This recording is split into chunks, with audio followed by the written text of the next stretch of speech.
Hello, Aligned Minds. Welcome back to The Voice Within. Today we're going to talk about inner work, personal development, or what we think it is and what actually it is. I'm going to share with you my personal takeout on everything in my journey of personal development for the past 6 years. I will touch upon the things which I faced to be difficult in personal development, and I hope that these insights will help you in your own journey of becoming the version of yourself that you want to be, or how I actually rather say becoming the one you're supposed to be always, but you just forgot how to be that person. So I used to think that inner work meant sitting with my journal. I used to think that it means reading a book. I used to think that I need to try to feel more connected to myself. And all of this is what actually industry is telling us about personal development, that we're supposed to journal, that we're supposed, meditate, read the books and all of these things. And they do bring some benefit, but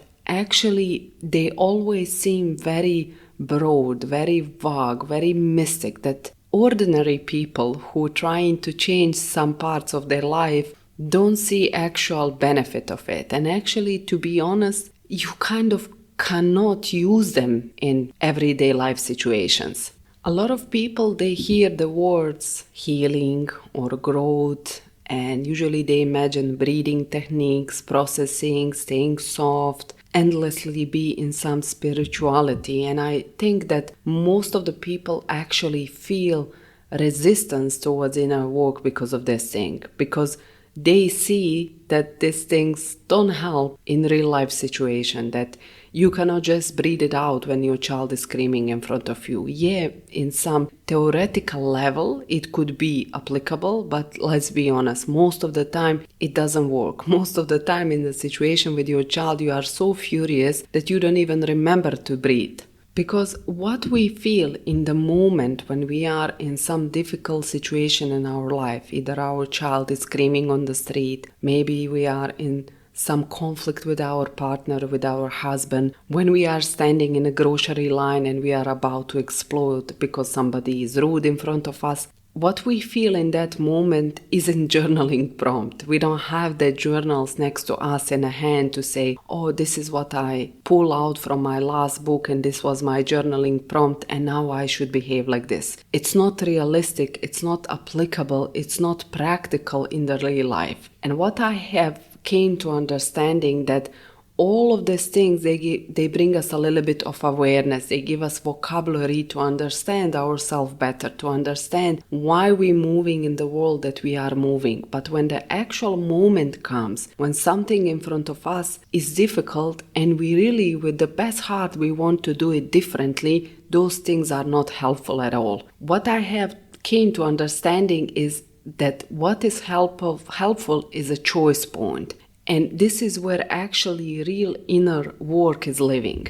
Nobody is teaching us that actual inner work is not in feeling, it's something we do. Yes, there is part which we need to feel once we develop vocabulary around the things we didn't understand before, when we shift our perspective, when we start seeing things differently, when we expose ourselves to the different type of seeing the lens of the life, to activation, to the some sentences which lit us up. But the real work doesn't happen in feeling those sentences that we read in the books or hearing those things which we hear in the podcasts or some reel online. The real shifts happens, it's in the things we do day to day. It's the choices we're making, choice points we're making day to day.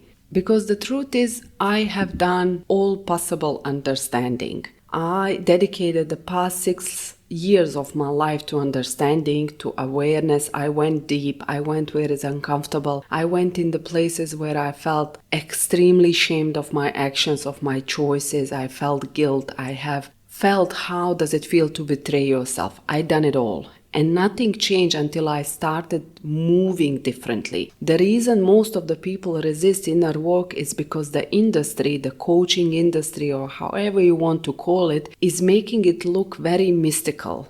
The people, they come to the level of they don't know how to do it because nobody is showing them how does it actually looks like to live it day-to-day life. And in this podcast episode, my goal is to show you how does it look like in the few examples of the real inner work. When we started understanding, okay, I have some area of my life where I'm facing difficulties. Either it is with my child, either it is with my identity, with my family, with my marriage, whichever place it is. And I want to switch that. I want to change the energy of that communication. I want to change how does that relationship feels like. And usually what we do when we are not aware, we are expecting other people to change to make it comfortable for us, so we don't have to do the work. But I like to say, if we were the one who noticed the problem and that problem is causing us the problem, then kind of we have responsibility to be the first one to shift. And then on the end of the story, how I see it,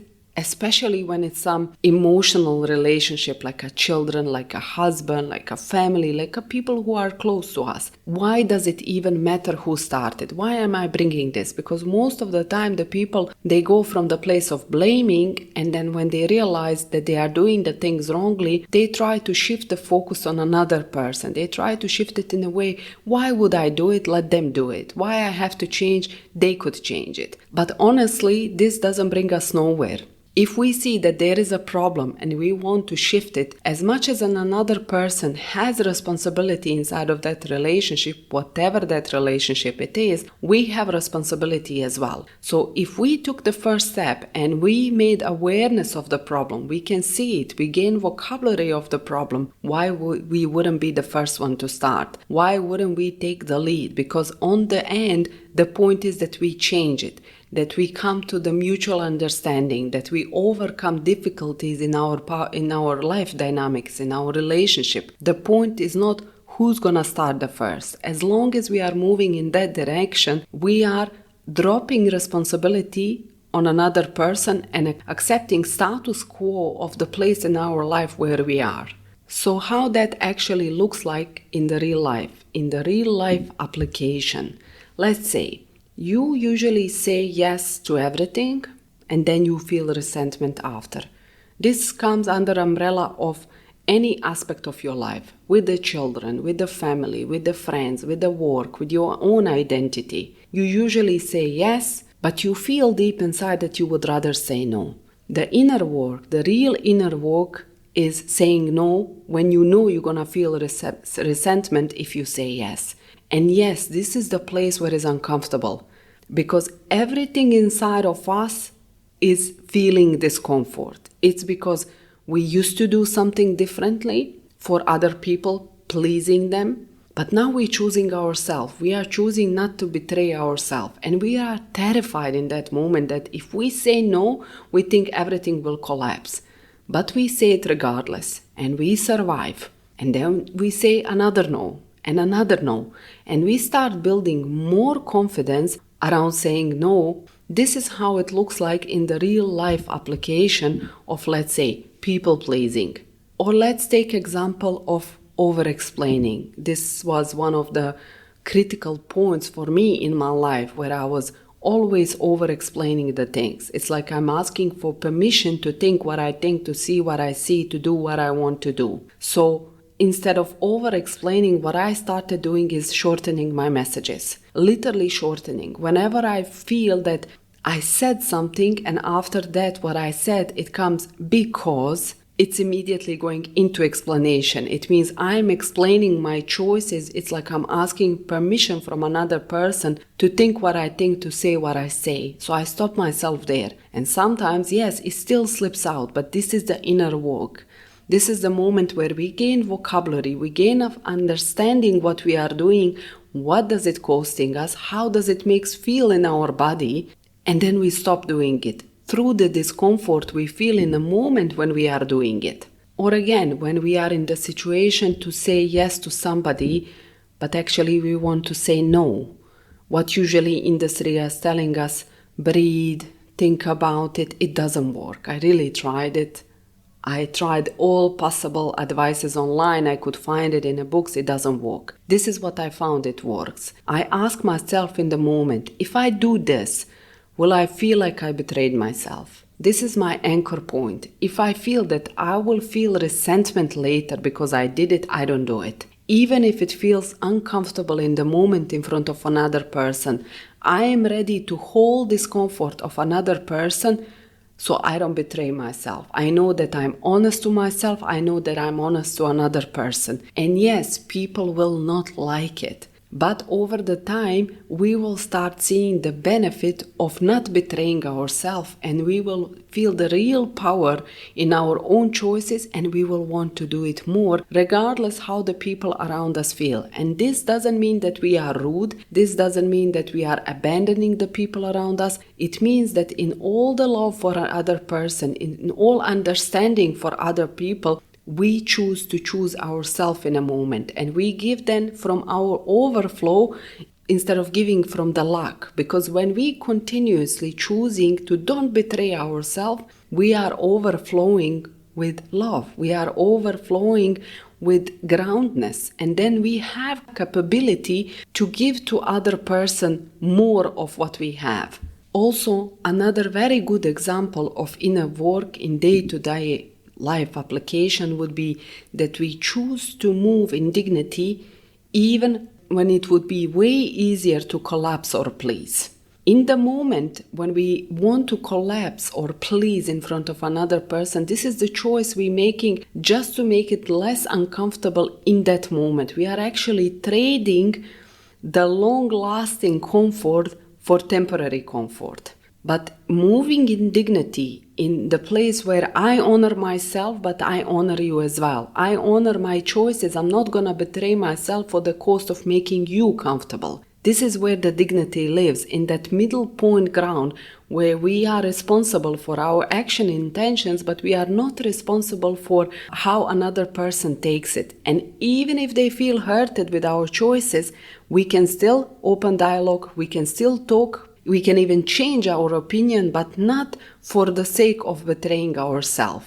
So in the real life application would be, what can I do right now? What choice I can make right now that I would honor myself and I would honor another person, that I wouldn't hurt another person intentionally, but neither I will betray myself and what I need in the moment.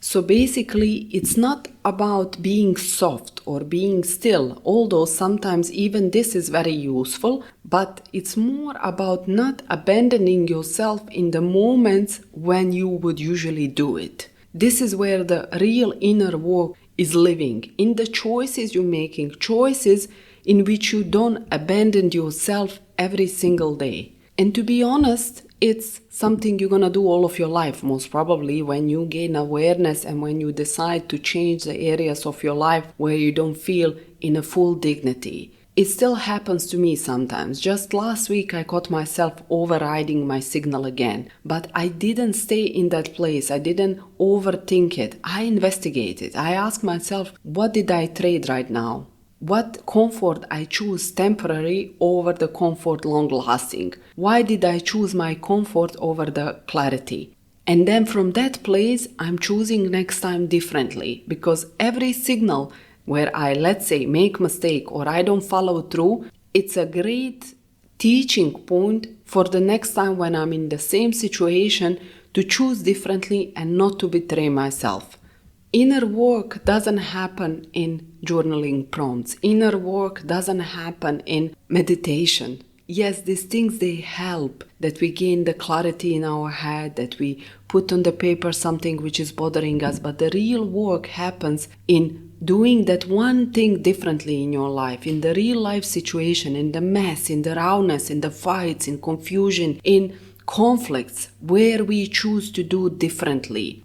So you don't need new rituals, you don't need new journaling prompts, you don't need new courses, you don't need even to feel ready. Only thing you need right now is to stop abandoning yourself, and that's basically beginning of everything. The moment you decide that you're gonna stop abandoning yourself, you will immediately start making new choices which are better for you. And that place, exactly that place where you make decision, it's enough. I'm choosing myself now. I'm not gonna hurt another people intentionally. I'm gonna try to make actions and intentions with being aligned with myself, with not trying to disrespect other people, but at the same time, I'm not gonna betray myself anymore, and I'm not gonna abandon myself anymore.